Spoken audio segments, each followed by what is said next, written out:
Plus qu'une démarche de marque, c'est faire évoluer notre marque. Finalement, on a eu un gros changement à la fin des années 90. On a passé la couleur blanche avec un carré bleu.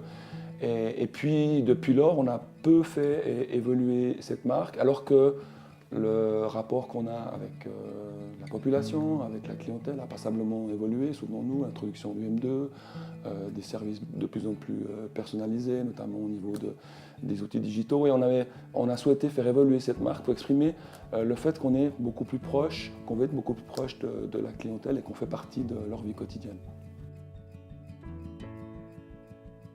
Ce travail de marque nous a confirmé que c'était nécessaire de faire un certain nombre d'ajustements, notamment par le fait que les valeurs qui sont vécues à l'interne, les efforts qui sont faits à l'interne, le service qui est donné à la clientèle n'est pas non plus dit à haute voix au travers de la marque. On est resté un peu modeste par rapport à la prestation qu'on fait. On avait aussi envie de dire les choses à haute voix. Pas spécialement de difficulté au niveau de la démarche.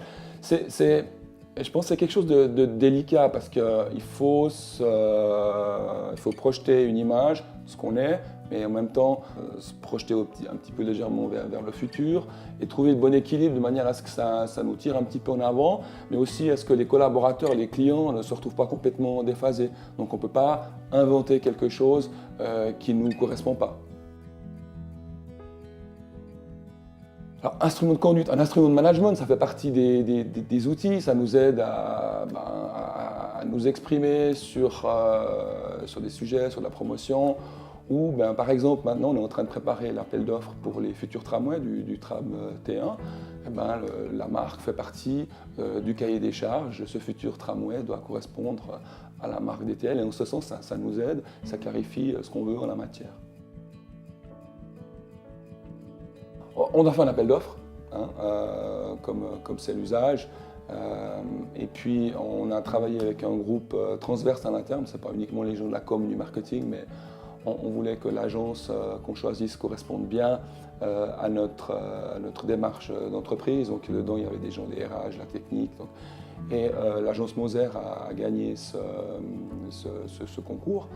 Et un des critères, je dois vous dire, en plus de professionnalisme et le fait que c'est une agence renommée, on a apprécié le fait que l'agence Moser puisse bien s'imprégner et connaît bien les conditions locales.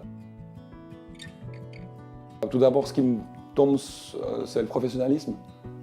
Le fait que, certes, on est dans le domaine de la création, mais il y a des méthodes derrière qui nous font progresser ensemble avec l'agence vers un produit final qui convient à tous.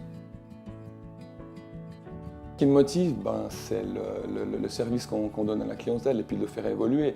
On a une clientèle qui est heureusement de plus en plus nombreuse. On a une population dans l'agglomération qui a une vie de plus en plus complexe.